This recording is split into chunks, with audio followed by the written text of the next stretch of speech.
In this episode of Hot Hardware's 2.5 Geeks live stream, we've got new mid-range Radeons, and we benchmarked the stuffing out of them. We've got a behind-the-scenes look at a fabulous Intel chip fab and a dual display laptop with dual OLED deliciousness. Next.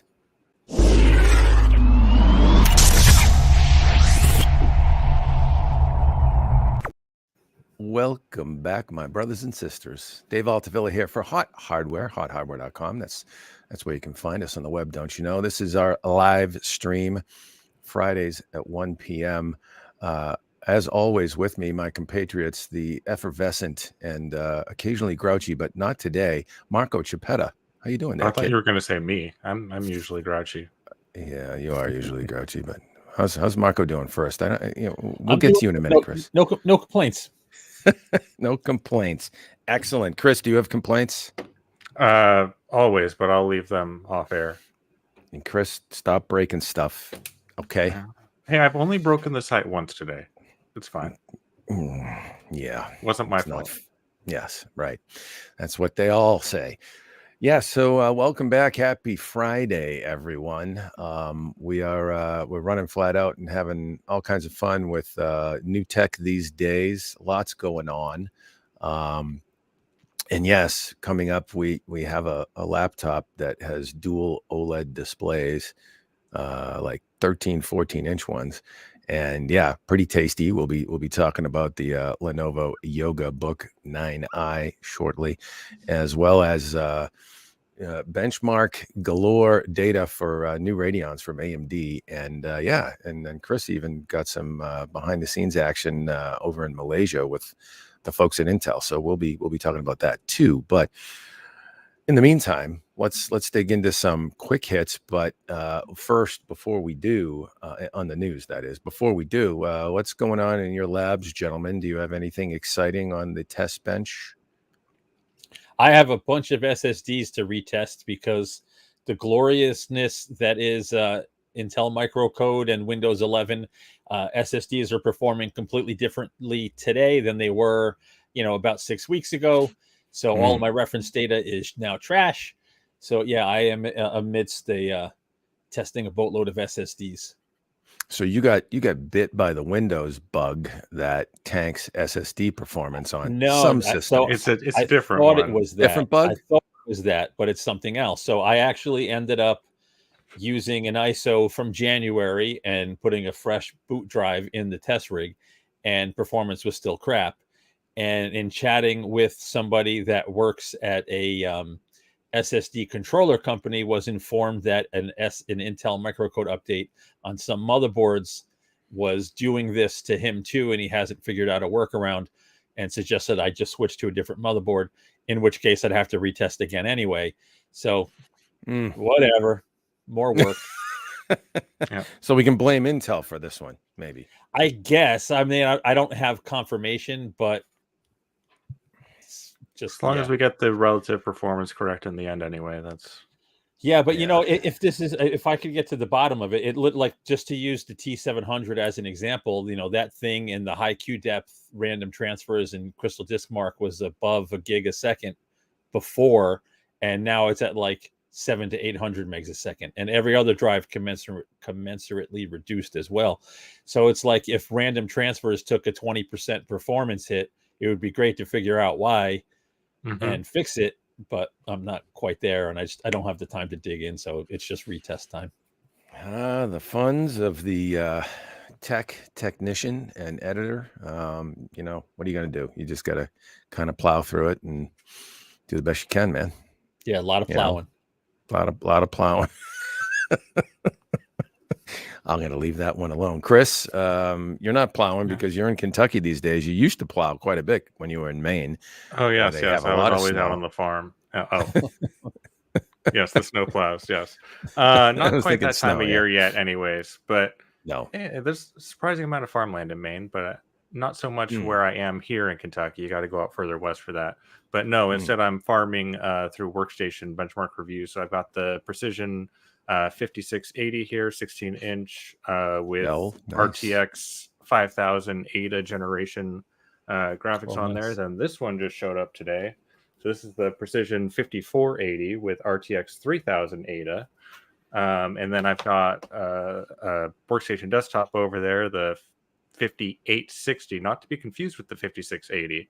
And that one's got the A6000 ampere generation in it, but it has the Xeon W. So lots of workstation reviews headed to hothardware.com soon. And Dell just inundating you with tech. Yeah, and there's HP workstations in the queue too, though that hasn't arrived yet. So I am absolutely swimming in workstations right now. Well, those are good problems, in my opinion. Good problems. A lot to of have power. by gum. Yeah. Yeah, well, that's okay. We'll keep you busy. That's for sure. Job security and all that, right? Mm-hmm. All right. Well, let's see. We got who do we got? We got some folks. Oh, there's Pa Diddy. He's checking in on Twitch. Good to see you, Farmer Marco. Okay. I don't see that ever happening, but okay. Yeah, Diddy's out farming moose in Alaska. So definitely an indoorsman. Yeah. All right. Well, let's talk about some of the headlines in tech and keep this party rolling here. Some interesting stuff, rumor mill kind of stuff. Really, new product sort of out there, supposedly in the rumor mill. AMD Ryzen 8000 Strix Halo CPU rumored for 16 Zen 5 cores and a 3D Vcache upgrade path. Is this desktop or laptop? Strix Halo. Yeah. Interesting stuff. Looks like something from the laptop ilk, if I'm not mistaken, but definitely a high-end config. Chris, thoughts? Any ideas? What do you know? Should be mobile. I don't know much. I just know what's listed here. But yeah, I'm pretty sure these are mobile parts or intended to be mobile parts. A lot of cores. Yeah, MILD, Mozilla is dead, getting another slide out of nowhere, supposedly. Yeah, who knows if it's fact or fiction, but lots of information swimming around the interwebs on it. And perhaps showing next generation Zen 5 high-end CPUs for laptops. Marco, any thoughts before we move on from that? It's a rumor, so it's fun to speculate. Yeah, I mean, if the rumors are true, it looks like it's going to be a relatively strong product. And again, it's just rumor, but Zen 5 of what we know should be a nice IPC uplift. And the real sort of star of the show here, if the higher end model, the Halo, really does have a 40 CU RDNA 3 base GPU and that 256-bit LPDDR5 memory interface, to get upwards of 250 to 300 gigs a second of bandwidth, you should have integrated graphics performance somewhere in the ballpark of like a Radeon 7600.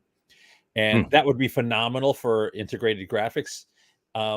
The disparity between the two chips in this slide seems like a little much, 16 CUs to 40 CUs. Like, I don't see why AMD would cut something up that way. Yeah. But yeah, I don't know. It's a safe bet. Like, anybody in the universe could make up a slide and say, hey, look, AMD's next gen is going to have Zen 5. No way, really? It could even be a part that does exist in a lab, but it doesn't mean that that's what's going to become the market either. You mean AMD is going to use their next gen architecture and their current GPU? But we don't know. We'll see what happens. I detect sarcasm in his voice. Maybe I'm wrong. Maybe I'm wrong. Nah, I mean, everything is always perfectly accurate. But yes, right. Yeah, it's probably not far off, right? Like the integrated Radeon. Now, not on Dragon Range. Like, Dragon Range has the really tiny Radeon right now, not the high performance integrated graphics. But the Radeon, 680 in the mainstream Ryzen mobile processors is pretty darn strong. So if let's say they get 2x performance, right, out of what we have now, and you throw Zen 5 with the same number of cores, that's not a stretch. Right. It's most likely doable. So we'll see. But don't make any purchasing decisions until things are both official and tested by third parties like us. Right. There you go. And that might be a while. Yeah. And actually, the other thing I noticed is that AI engines or neural processors, however you want to call it, in this case, this slide is alluding to an AI engine or an inferencing engine on board. That is becoming commonplace now in processors for mobile, especially where you have things like fancy camera tricks you need to do with the webcams Background replacement. for background blur and subject tracking and all that happy stuff, and hopefully more. I hope we see more usefulness out of the neural engine that is being built into some of these mobile architectures and desktop architectures as well. I hope we start seeing more real world applications and use cases for that kind of technology, because it's fascinating and it's dedicated accelerator for that sort of workload. So we'll see. Interesting stuff, possibly coming from AMD. Can't say for sure, just speculation and rumor. And here's another one that is a little less speculative. Intel 14th gen Core i9 14900K breaks cover at a blistering 6 gigahertz. We don't know if that's a chip, but that's an Intel chip. Yeah, there you go. And Paul Lilly did this, built out a little sort of spreadsheet, if you will, of the possible specifications. But this actually broke cover in a CPU ID screenshot. So you actually got to see the chip itself, the microcode, the clock speed, the multiplier, and a few other things. Looks pretty legit. Engineering sample with the ES on the end there. Logically enough, this is a desktop variant. Thoughts, Marco? This is theoretically what could be a Rocket Lake refresh. I don't know. Rumored Rocket Lake refresh. Raptor Lake. Raptor Lake. Excuse me, not Rocket Lake. Raptor. The other R. Sorry. Yeah, probably doable. Like, we don't know what's going on with the platform and the cooling and how these clocks are achieved. We know, if you don't have really great cooling, Raptor Lake, when it's clocked really high, is going to throttle very quickly.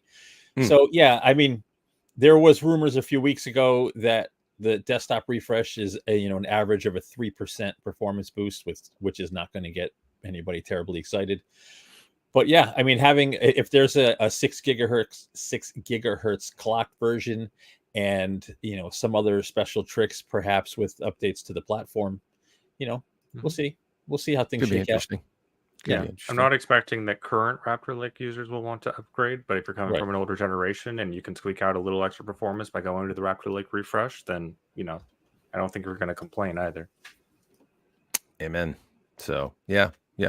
That's a little bit more legit. You can, see where this looks like the CPU ID interface or CPU Z, and could be doctored up. You never know, but it does look fairly legit. Anyways, and then something else that broke on Intel this week as well, or fairly recently. Intel Core Ultra Meteor Lake CPU spotted with up to 16 cores and a 5.1 gigahertz boost clock. More rumor mill, and but actually again found in the Geekbench browser database. So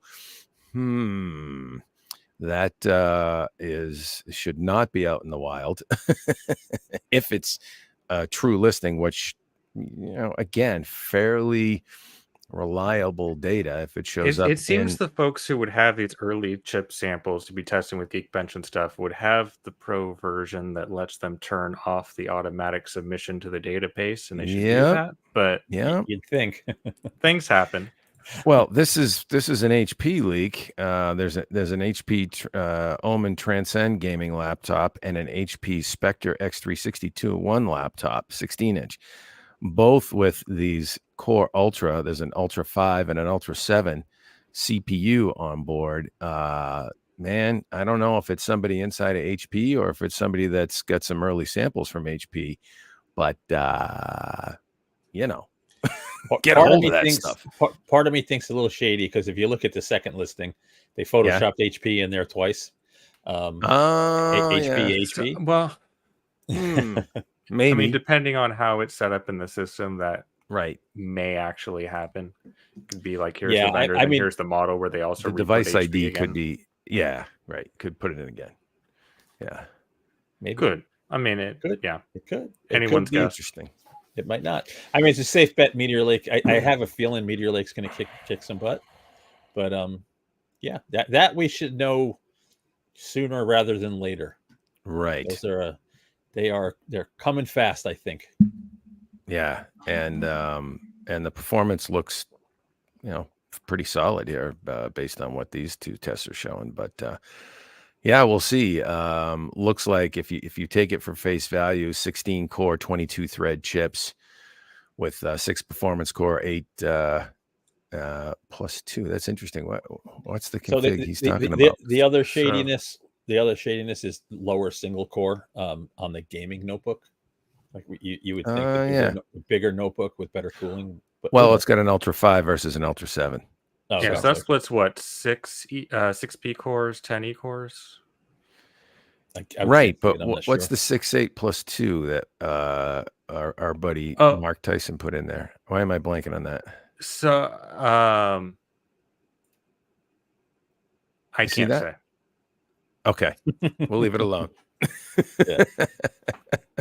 We'll leave it alone. But I don't know anyways, what's out there, but yeah, exactly. So there you go. That's interesting stuff. And keeping on the Intel thing, and we should probably get moving pretty soon. I sent the wrong link. Did I send the wrong link? No. For 2 stories back, we're okay. Oh, okay. Sorry. Anyways, sorry about my linking, folks, but this is an interesting little piece. Intel Arc GPU owners trying to play Starfield, very popular game right now, new smash hit. Need to download this driver ASAP. So Arc graphics or the Intel Arc graphics team had some issues with this game title. They came out with a driver update and presumably fixed it. And let's see, stability and performance. Looks like some good fixes going on. What do you guys know about this? I'm going to put another link out because this is actually from over the weekend. So this was an initial stopgap fix, and another one today, right? I'm posting another one in. So they just posted another GPU update for the full launch of the game that fixes much more stuff, including that the characters in Starfield didn't have eyebrows on Arc graphics. Now they do. So eyebrows are important. Yeah, so that first story, obviously, for the early access was important to get the game in a playable state, but there were still more fixes that were needed at that point, and now more of them have been delivered with the latest update just in the last. I think it dropped last night. Yeah, I was gonna say, there you go. Let's. So you drop that in there. Why don't you show that, Chris? Bunch of fixes. DX12 experienced sporadic instability. Corruption issues, look like texture issues, flickering, all that stuff has been corrected. There you go. And I don't know if we have anyone on our team that's tried Starfield on Arc graphics directly yet, but if you have that experience and have tried it, sound off in the chat. I'll drop a link to the Intel driver that has this. It is the 3.31.0.101.4676 driver. So there's a link to that directly to Intel. So yeah, good to see the Arc team still thumping away at driver stability and performance. That's critical to support your customers and to stay in the game with the GPU business. So sorry, come on, B&H. You should know that I'm a Canon shooter, not Sony. Work on your targeted ads. Yeah, there you go. Thanks. Anything to add there, Marco? Or I think we can move along. No, I think just it's good to see Intel really, like the software updates the last month and a half have been coming fast strong, and furious and significant. Yeah. So good stuff. Yeah, absolutely. Agreed. And then this was pretty interesting. I don't know if you guys track the Unreal Engine, but man, I'm going to drop it in just real quick for a mention to give a sense of the state of cutting edge PC graphics for gaming, for rendering, for lots of applications. Unreal Engine is used. Even movie studios in Hollywood use it for some of their special effects. Unreal Engine 5.3 launches with goal of enhancing graphics in games running at 60 FPS. And you can see there's a nice demo here that you can hit play on towards the end. But man, I was looking at like that one right there, Chris. Scroll back up, the orthographic rendering. Look at how cinematic and real that looks with the tree shadows and the whole thing just looks. I mean, that's a render, and It's it looks unreal. like you're looking. It's unreal. It looks like somebody's home in the middle of California countryside or something. Very cool stuff. So yeah, check that out. Unreal Engine 5.3. Keep tracking if you're interested in this kind of stuff because it's fascinating. And there's Tech Potato. Here. What's up, Ian? Man? Ahoy, Hey, ahoy. good to see you. Yeah. So good stuff. All right. Well, let's move along to the meat. And let's start with the folks at Intel and talk about Chris's Tech Tour because we haven't gotten to that. We meant to get to this last live stream, but Chris actually spent the better part of a week out in Malaysia, Penang, Malaysia, and a couple other places. And Intel Tech Tour Malaysia, behind the scenes of a cutting-edge chip manufacturing. And he was at a packaging facility, to be exact, with Intel. You can see him there holding a couple of big honking Intel chips. Looks like a If you can Ponte name Vecchio those, going on and there. Ian, it doesn't count if you name them because you know what those are. But if anyone else wants to ID them, Did I really let the cat out of the bag? Did I say it right? You didn't say what they are.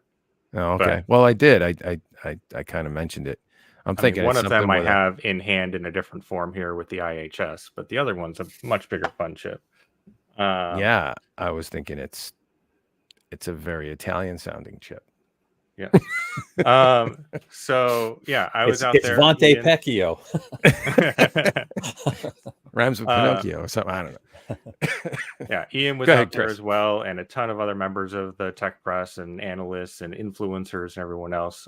So obviously they wanted to come and show to as many of us in the industry as they could and see inside their factories and how things actually get assembled and put together and tested and everything else.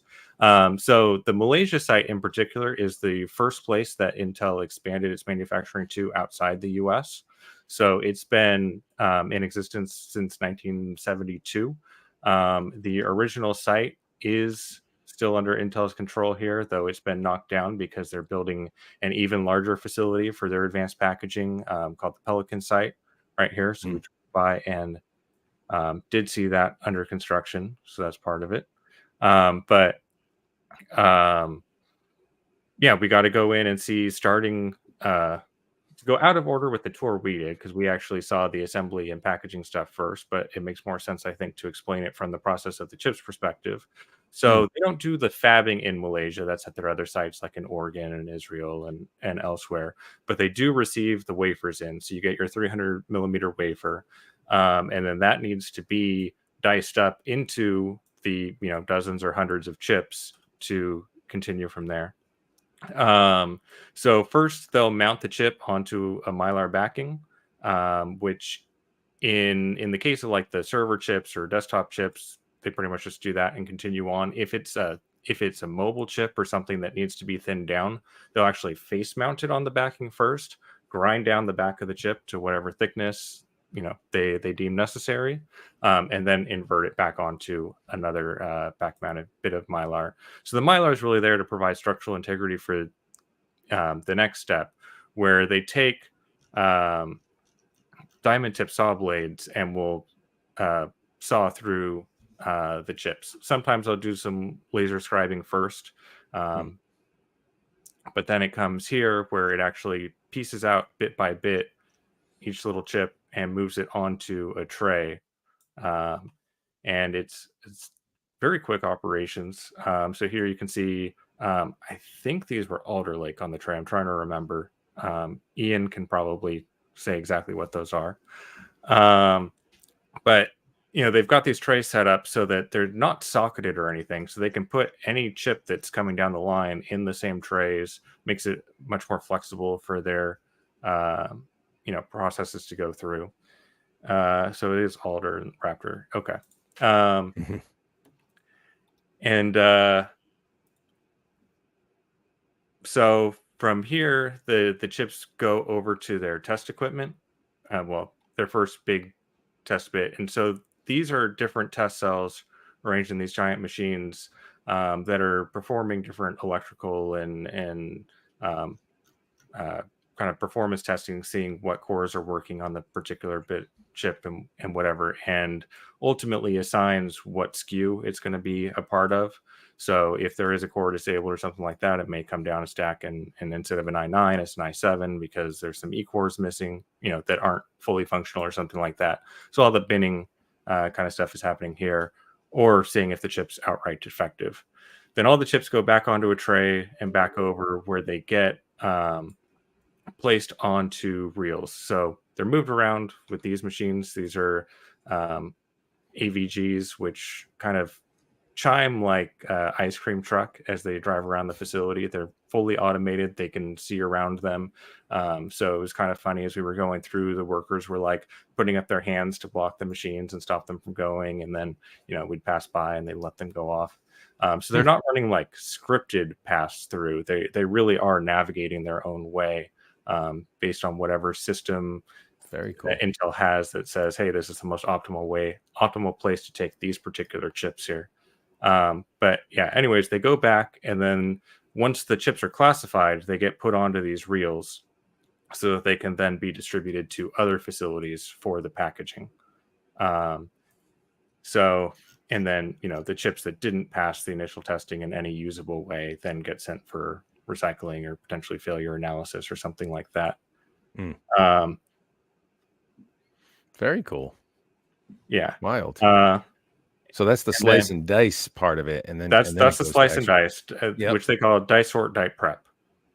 So then it goes over to their other facility. So this was back in Penang, and this is the site we saw on the first day, and it's basically taking the individual chips and then placing them onto the interposer, or in the case of advanced packaging, the machines that run 100 kilometers a day, those are the AGVs, the big blue machines. That's cool. They're really cool. Yeah. I wish they also had a lifter machine they used for the test cells to move these around. So these operate independently, so they can pull one out as needed for maintenance or whatever. And they use this giant floor to ceiling machine, a lifter, to move them around. But the machine doesn't have wheels or anything like that. It actually hovers on the ground. So it's got like, hovercraft, basically cushion of air on the floor. So you can see kind of in this picture, they've got like a plastic lamination on the floor to help give it a better seal. So this ground coating is specifically for that machine. So yeah, the test cells weigh, I thought they said a ton each while we were on the tour, but then the fact sheet they gave us after said 1,000 pounds, which would be half a ton. But anyways, they weigh a lot and a lot more than you want to lift yourself. So, it has wheels as kind of like a just in case situation if the air system fails, but it's not really using the wheels to move around as much as just guiding. So they're literally floating, hovering on the floor. Were they super loud? Everything in there was loud, but they pulled that up like behind us, and we didn't even hear it coming. So that's wild. That is wild. Yeah, it's kind of everything's loud, especially the chiming of the AGVs. But yeah, you can push it around with one hand, no problem. And it's weighing thousands of pounds at that point between the lifter and the test cell. It's really Dave cool. could do that. I wish they had a photo of it. But they didn't have one available. We weren't allowed to take our own photos on the tour because they were concerned about us. Mostly Ian probably taking pictures of their secrets, trade secrets, leaking things out. Ian's always pilfering that stuff. He's always a problem. As cool as all the tech is, it's almost, there's like a huge article or a huge story on how amazing some of the machinery is that builds this stuff. Like Yeah. just as much work goes into all of the adjacent machines as go into these chips. It's really crazy. Yeah, I mean, as you go through these processes, the individual steps are dead simple. Okay, we're taking a saw, we're slicing up the chip. Okay, then we're taking the little suction vacuum and taking that chip off, placing it on a tray. Like all of that's really simple, but the machinery around it is massive, and intricate, and it's all designed in a really flexible way so that it can handle whatever product is being brought to the machine. You know, they don't have to stop and reconfigure because they're going from assembling a Raptor Lake chip here, and then okay, now we need to do some Ponte Vecchio. Now we got to swap out components and stuff. Like it's all made to handle. Even the test equipment will have multiple sockets available so that, you know, whatever product is coming in, it can just place it where it needs to go and qualify it and move on. But yeah, back to the packaging process. So, you know, this is one of their advanced packaging facilities. And advanced packaging is really that they're not just placing a chip on the interposer, but they're placing, you know, chips, you know, potentially on chips on an interposer with their Foveros and EMIB packaging. So, you know, you can see here, this is a close-up of that die we saw on the last page, and all these little dots in here are the different solder ball points that each one needs to make contact with the other layer and have a good connection, and all that is, you know, needs to be very precisely aligned, and done in a hurry to produce all the chips they need to make. So here you can see this is Ponte Vecchio, to give away the question that opened this. And I forget how many tiles this has, but like you can see, you know, even though there's the 5 on each side of the outside plus in the middle, but then even in here, this is split up into even further small tiles. So I think it's like 36 tiles or something to that effect. I'm still amazed that Ponte Vecchio exists. It's so wild. It is wildly complex. So they put the chips and stack them and basically press them in and get them in place. But between those layers, there's going to be a minuscule little gap of air because, you know, the balls are 3-dimensional sitting on top of each other. And so they apply an epoxy underfill to that to provide some extra stability. And even the epoxy decisions that go into it has particular characteristics because, you know, if your epoxy is too stiff or too, you know, too compressible, depending on the thermal applications and everything else going into it, becomes a whole thing. But they basically fill under all the chips. It can spill out a little bit. They say that's fine as long as it's not too much, I assume. And then it's ready to put the lid on. So then it would apply the thermal interface material on top, which, again, I wish they had a photo of because it goes in very precise and interesting patterns depending on the chip. So they say they put a lot of work into figuring out how to dispense the thermal interface material, in addition to what kind of thermal interface material they use. 47 tiles with the HBM. I knew it was a lot. So they dispense that, and then they put an adhesive around the chip to actually adhere the IHS on. And that kind of goes in more or less one step. So integrated heat goes spreader off for testing. So for that part, we did see their design and development lab that sees a lot of the early silicon and kind of gives a look at a lot of the different testing they do. Obviously not all of it, because they're testing and looking at QA at every step of the process. But you know, where they're doing their initial electrical characterization here, they do burn in. So they'll run high voltage, high temperatures through here. So like this is a block that they can actually apply, you know, hot or cold liquids to directly affect the temperature of the chip and make sure it's going to work within its intended range and maybe even a little beyond, particularly for like embedded systems used in industrial uses where, hey, this chip might need to operate at 120 Celsius or something crazy like that. Not that they've said these specifics, but you know, they can still test for those outside scenarios with that. And then, they have the electrical characterization for signals. So the here was looking at PCIe Gen 5 signaling.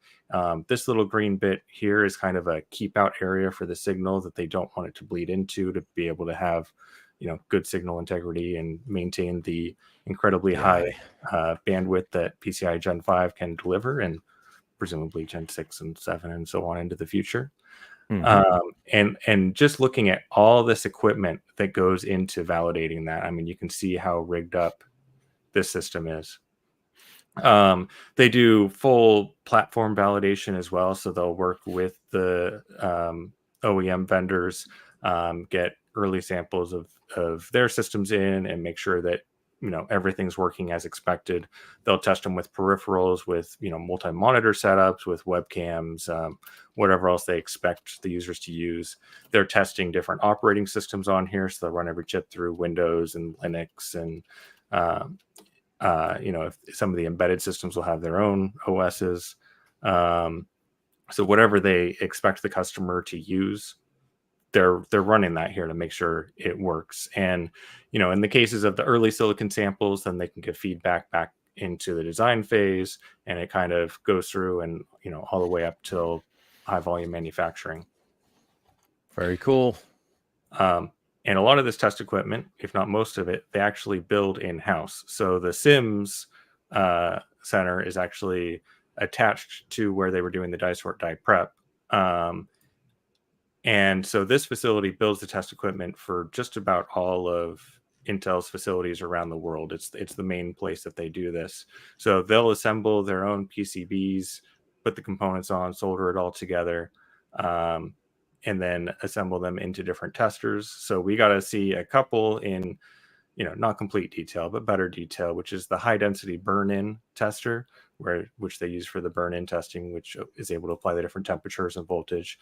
Then the high density modular tester, which is part of it's here. So this has different cards that can slot in to test different features of the board. Maybe they want to test different memory configs or PCI.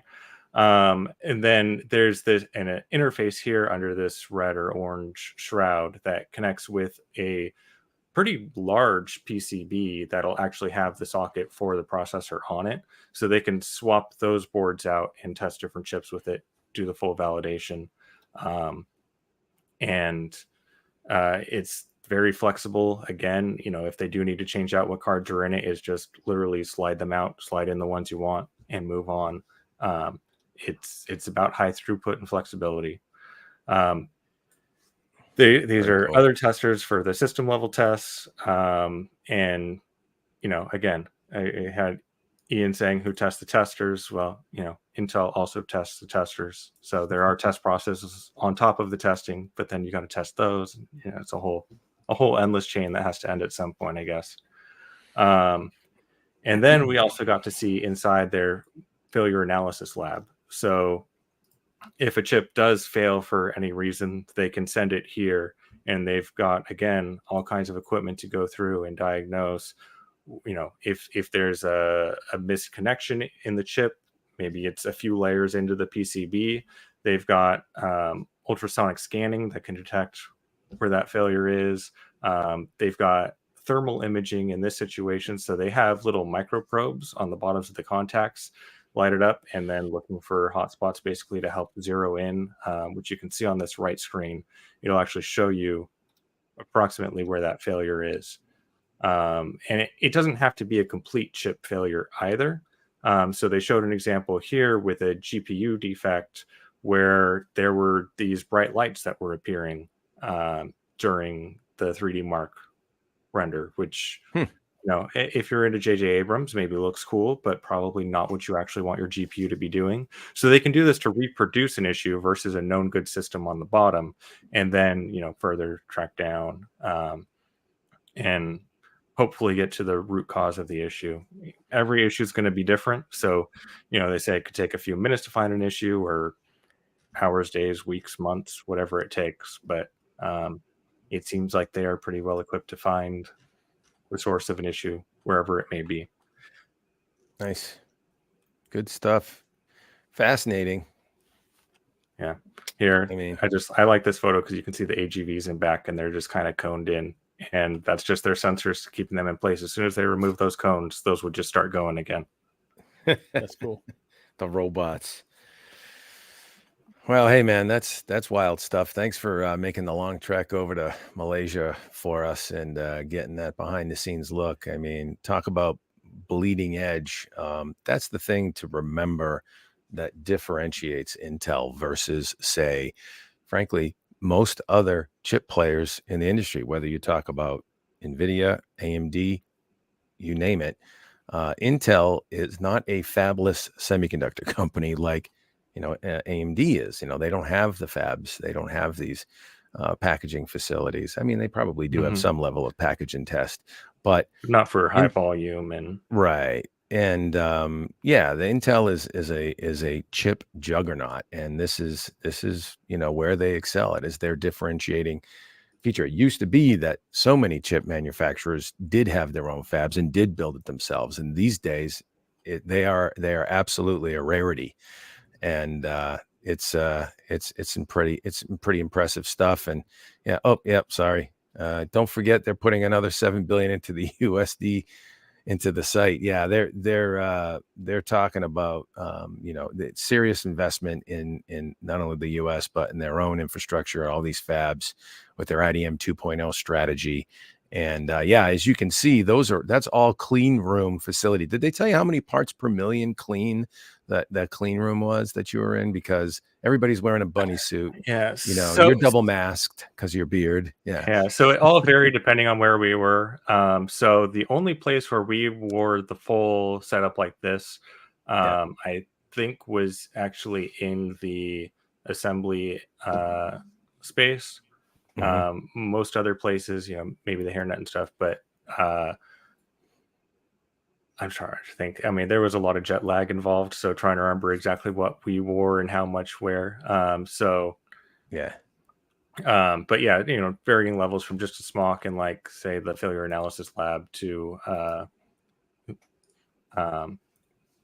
the full suit. Yeah, neat stuff. Good stuff from Intel. The Chipzilla, as we have affectionately referred to them from time to time, and now you see why. They are a large manufacturer and one of the world's few left that actually can fab the chip from design to finish themselves. So good stuff for sure. All right, well let's move along because we spent some time on that, but it was worth it. It was worth that tour. Appreciate it, Chris. Appreciate you really neat. I bet. Yeah, well let's look at something that actually probably has an Intel chip in it. And that's the Yoga Book 9i. And this is a new Lenovo laptop. And it's quite wild. Marco, I know you've had hands on this machine. Lenovo YogaBook 9i review, a dual display laptop done right. And so Nathan Nordy, as we call him, reviewed this for us. And as you can see, this thing is packing a pair of juicy OLED displays, specifically a pair of 13.3 inch, 2.8K, 400 nit OLED displays. And the laptop is all display, actually. You can see there's a detachable keyboard that was on the previous picture, but the laptop itself is all display, and it has, of course, virtual keyboard support from Windows, Microsoft Windows standard kind of stuff. But you can slide this detachable keyboard on the bottom display if you want to go right to a traditional keyboard. So yeah, here is I think that is that Matt from Lenovo. I'm trying to think of his name. I'm forgetting. That was back at CES. Yeah, it is back at CES. Anyways, he's demoing the thing, and as you can see, you've got a desktop on the right in vertical mode. Then you've got a nice vertical orientation for viewing web pages. As you can see, a little kickstand kind of thing there. There's the detachable keyboard, and really just expands the functionality of a clamshell into a much more versatile device. As long as you don't mind that little chiclet, thin keyboard and working on that, it has some pretty magical stuff. He slides that keyboard up. Now you've got the trackpad down here, traditional 2-button mouse interface if you want. And now he's got a pen. He's about to do some pen work with it as well. Both displays touch enabled with pen support, so pen stylus as well. So really kind of a wild machine. Marco, what do you know about it? I know you got some time with it, and it is powered by Intel 13th gen Core series processors. In this one, we had a 1355U, so they're 15-watt TDP or thereabouts, with 2 performance cores, 8 E-cores under the hood of that. Yeah, so I mean, you kind of outlined all the specs. What you're essentially looking at is a clamshell laptop, right? But instead of a keyboard deck, it's 2 displays linked together. So in Intel 13th gen platform, there are some, thermal constraints having to contend with such a thin body and power a display, on top of that. But overall, first of all, Lenovo kind of is adventurous in terms of the form factors they'll create. We see so much stuff from Lenovo that sometimes doesn't even come to market. They do some really wild stuff, and it's not always a hit. But this one, I think, is right, because you have the flexibility to use it in all these form factors. The displays are gorgeous. Performance it's perhaps not quite as high as a similarly configured machine with a traditional setup that has more room for cooling, but it's still plenty fast for what it is. And Lenovo took the time to sort of come up with these, innovative ways to use the magnet switches and sensors for when you're sliding the keyboard or attaching the keyboard or using the stylus or using gesture input to make the virtual keyboard pop up. They didn't just simply put 2 screens together and hope that it's going to work, right? They put the effort in to come up with these cool UX tweaks. So, I kind of dig the machine. It's sort of something I personally would get a productivity boost from and actually use. I dig it. It's a nice little machine. And how they got it in at just under 3 pounds with an 80 watt hour battery on board is impressive, actually. So yeah, that's good stuff. Chris, any thoughts? I mean, really just, I guess for me, what's impressive, and as I step through editing Naughty's review with you, Marco, is how well executed it really is. It's not easy when you get these 2 big displays to make something truly functional. Like, don't just give me a party trick. Make me be able to utilize this extra screen real estate in this secondary display, and they really executed pretty well. What are your thoughts? It puts the yoga in yoga. Yeah, man. Yeah. Do we know if that battery is split between the top and bottom clamshell, or is it just one monolithic 80 watt hour battery? Not sure. It's probably split. Not sure. Yeah, it's probably split. I mean, that's a lot of battery for such a small system, which should be great for battery life, even if you are powering 2 displays. Well, it actually did fairly well on battery life. It was kind of middle of the pack, but you would think when you've got 2 basically 3K displays, 13.3 inch OLED, no less, which is a little bit more power hungry, 3K displays, it actually hung for close to 6 hours. I think it's like 5.5 hours of complete uptime, no display off uptime. So pretty good. Go ahead, Chris. A lot of people will overlook displays as a primary cause of battery drain, but it is up there. So very impressive to see that it can still put up those kinds of numbers. I mean, the form factor is very, very interesting. I really like this particular mode here with the 2 vertical displays, especially, if you are on the go somewhere.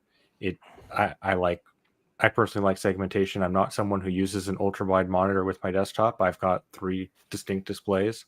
I like that separation because a lot of times when you're working on just a laptop and you just have your one screen and you're trying to, say putting together an article or something like that, you've got assets on one screen, you're putting the article together over here. And if you're splitting up a single screen, like it can be really limiting to work that way, or you're cycling between windows, and to be able to set them up. Okay, I've got, the article I'm composing here, and then my photos are here, and, whatever the case may be, like it does make a huge productivity difference.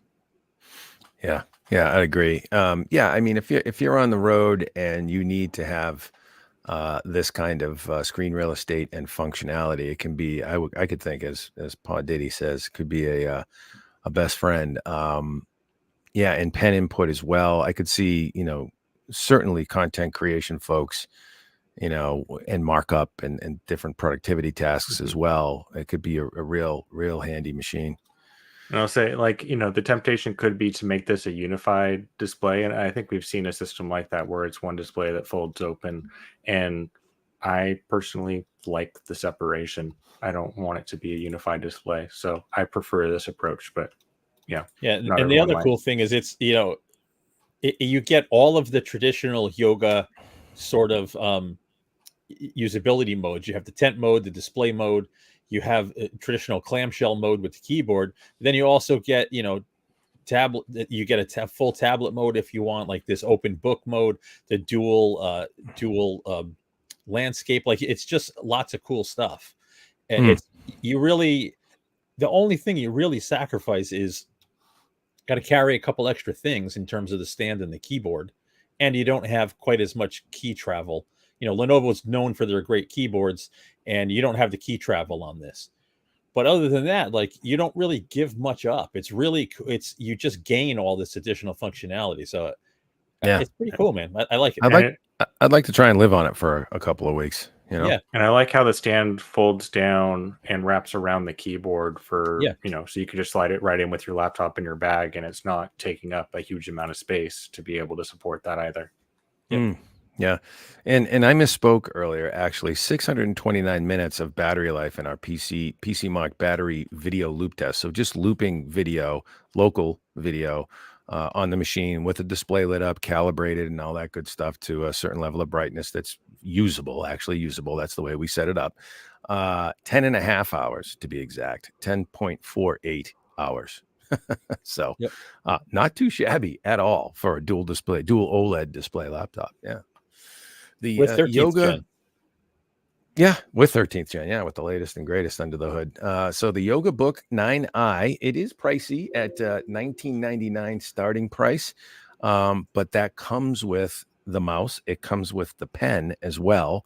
And does it come with the stand? I believe it does, right? Yeah, the whole thing, the whole kit. The whole kit for $2,000. So, and the detachable keyboard. So you are getting some peripherals in there where, folks like Apple and Microsoft like to charge you $150 for a pen. At least that's all in the kit. So good stuff for sure. And good old Nordy. Good job with that review, bud. We like that machine, and good work, my friend. All right, well let's move along, and we'll touch on one more quick thing, and then we should get to the other meat of our live stream, which is AMD's Radeon RX 7800, 7700 XT, and Marco's copious benchmark runs. But let's take a quick peek at this one because it's interesting. I'm just going to mention it. It is the Ace Magician AM06 Pro. It is a tiny mini PC, and it is powered by an AMD Ryzen 5 5500U APU, 6-core, 12-thread processor. And it is basically a NUC lookalike, if you will, with AMD's Zen 3 architecture on board, CPU architecture, boosts up to 4.3 gigahertz.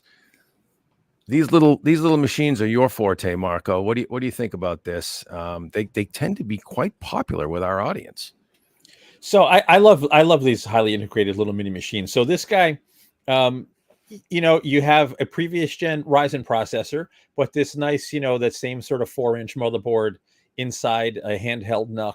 Now, to bring the real attraction here, well, first the attraction is, a 6-core Ryzen processor with Radeon graphics, but this guy's the price hits like routinely on sale for like $239. So, and that's not a bare bones kit. That's with memory, SSD, and a Windows license. Yeah, and a Windows license. Wow. So this machine is like one of the best-selling mini PCs on Amazon right now for that reason. Like, that's a full functional PC that virtually anybody that's not a gamer can work on this rig, right? And it's super cheap. Now, how they get the price down that low? It's a previous gen APU. It's a plastic chassis. It's only a 512 gig, not particularly fast SSD. but so what? Still works Right. great. Right. Sure. It's a Yeah. couple Right, for a $100. couple $100, and you could even step up to a faster one. There's a slightly different form factor. It looks like a little 4-inch tower, and for you get an 8-core Ryzen with the higher end graphics, and its regular price is $399. But when Mark wrote this, that machine was on sale for $299. So like these are just this Ace Magician company is sort of the mother company, and they sell under other brands. I believe it's pronounced Camrui or something like that. You might see it on Yeah. Amazon under that brand. And yeah, like just affordable, full functional, nice mini PCs. That's really no other way to put it.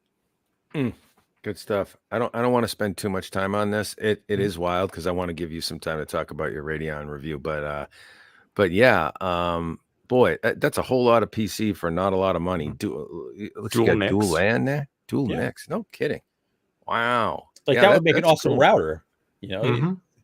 Yeah, or file server, whatever. Yeah, just attach some more storage to it, and Yeah. cool stuff. Run 2.5G straight to a computer, 1G for your network. Yeah. Yep. Wow, good stuff, man. Yeah, so there you go.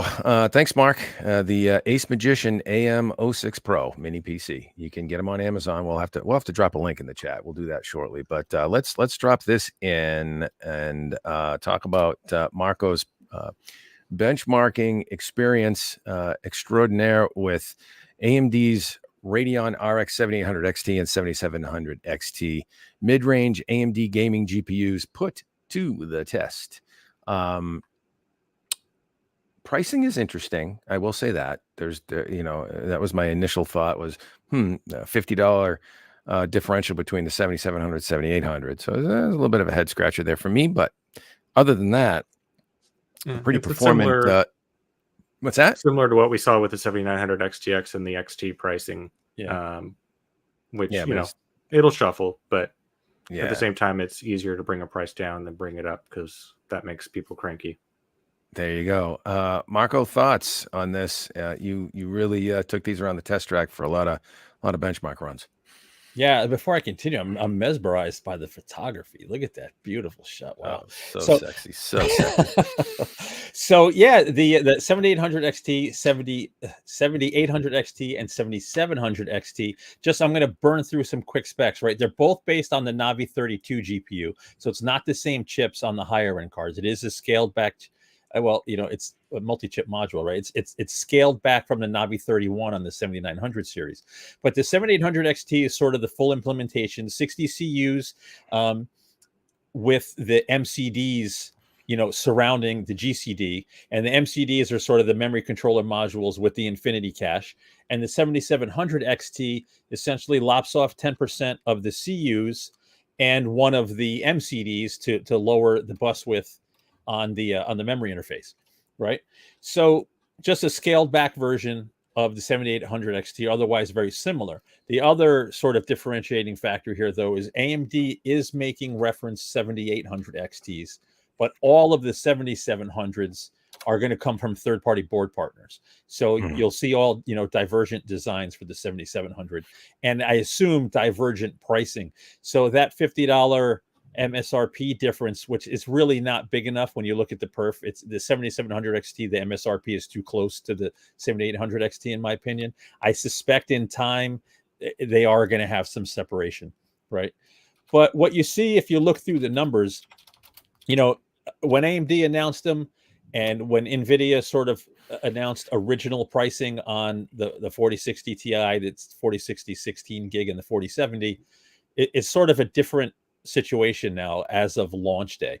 So performance looks really good in my opinion, right? In traditional raster, 7800 XT hangs with a much more expensive 4070, right? Well, not much more expensive. It hangs with a 4070, typically beats it with traditional raster, not across the board. Highly competitive though, and it's right there.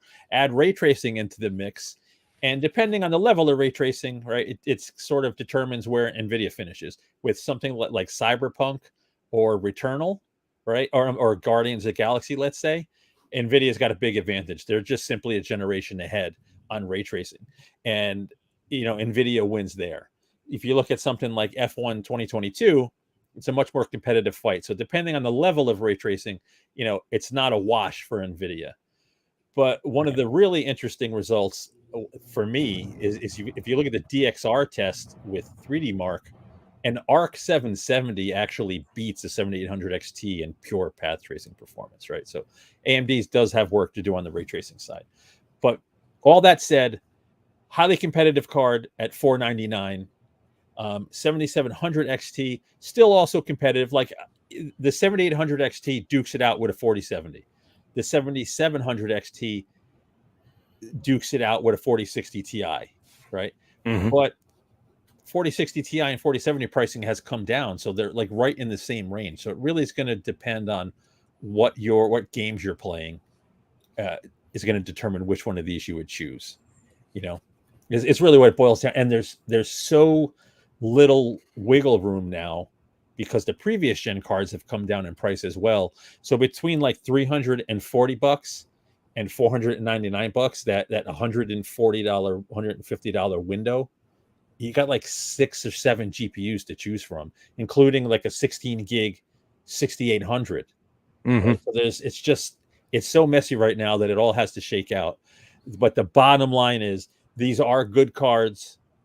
The 7700 XT should potentially be priced a little less, but they are both competitive, and they're both competitively priced in this current landscape. Right. Here's a good look at Returnal with FSR 2.1 and DLSS enabled, showing you, a high quality, super high quality preset with RT at 1440p. So fairly stout rendering demand for a mid-range graphics card. Yeah, I forgot to show the cards. I should probably. So that's the 7800. Is that focused? So tiny. Yeah, looks nice. Yeah, See, it's funny you say that, Chris. Right? The 7800 from AMD is, it's a 2.5 slot card, but it's not going to break your arm. It's not nuts. The XFX 7800 XT is going to break your arm. That's how much longer it is. Wow. It's so unnecessary. It looks like my 4090. This is all metal. It's all metal. Am I centered? Like I'm blocking my face. Yeah, you look good. You look good. Yeah. Look at that. Just tons of heat big beastly metal, not plastic. This thing is a beast, right? This time around, though, like this board's faster, like period. It's got the BIOS allows for more power usage. And just out of the gate, it was faster. It's a really decent overclocker, but it's another. I think it was $29 more, so $529. Doesn't hit that $499 price point. But yeah, I could go on a rant that I think some of these cards are just too big. Like that is just monstrous. And I agree. If you have if you're using a chassis from a couple of years ago, like my test rig, I had to bend the drive cage to even get that card in it. To get a mid-range graphics card in it makes no sense to me. And a couple generations ago, we were seeing like mini versions of, say, like the 1070 that had like a fan, right? And it's like, what happened to that? Those show up after, but they come after launch because everybody wants to fill up a case and have their product be the showcase.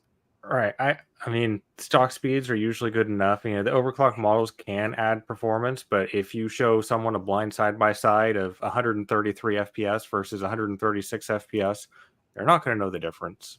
Yep. They're not going to see the difference. So I'd rather take that into form factor, just stick with the stock speeds and be a little bit more compact. And I don't know. What do you? We should wrap it up here pretty soon. But Marco, one more question for you. What about the frame buffer question? The usual frame buffer question at 1440p with high image quality settings and maybe RT thrown in there for fun.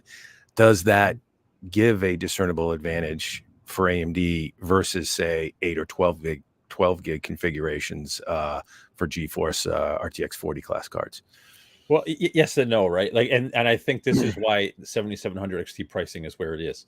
The 4070 is 12 gig card, right? And that's enough in this segment. The 4060 Ti, you can get an 8 or a 16 gig, and the 8 gigs are, I might have this wrong. I got to double check. I think You the can 8 get an 8 or a gigs 16 are gig. 449, and the 6 gigs are 499. So Yeah. I think that's right. And the 12 gig 7700 is right in between there. Now for 1080p and 1440p, right, here's the dichotomy, right? When the 4060 Ti 8 gig launched, everybody's like, oh, it's only 8 gigs, not enough for this segment. Then the 16 gig launches and there's no performance difference except for a couple of corner cases. And then all of a sudden the 16 gigs too expensive. So the market's got to make up its mind, right? We got to stop being so cynical and negative and ripping on these new products that are, Agreed. filling gaps here. I would have absolutely no problem for recommending a 4060 Ti 8 gig for someone, it's a 1080p gamer. If you are a 1440p gamer, it's worth getting the extra memory just to have some breathing room moving forward. Right. Well, people need to remember more memory doesn't make your game faster unless you Right. just don't have enough memory. But if you Exactly. have, a 2 gig headroom or a 200 gig headroom, you're going to get the same performance. Right. Exactly. Yep. So yeah, I think the for this generation in this price bracket, it does, if you want to future proof your rig a bit and you're not upgrading every year, spring for the extra memory, right? Just do it. Very good. Yep. Yeah. Amen. Yeah. No, good stuff from the folks at AMD, the Radeon RX 7800 XT and the 7700 XT. Stop on by Hot Hardware. You can find this and all of what we spoke of today on the web. If you've probably noticed that one side of my face has gotten considerably darker, it's because outside is a very threatening storm and the light from the adjacent window is almost disappeared. So I hope I don't get zapped here as we're signing off. But anyways, good stuff, gentlemen. Thanks for joining us today here on the stream again, folks. Find us on the web at hothardware.com. Twitter.com/hothardware, YouTube.com/hothardware. We're everywhere. Hit thumbs up, subscribe, please, so you get notified when we go streaming. We do try and get here Fridays at 1 p.m. Eastern in the afternoon to say happy Friday to y'all. And we'll be back. You can find us and all this great coverage at hothardware.com. And in the meantime, we thank you very much for stopping by.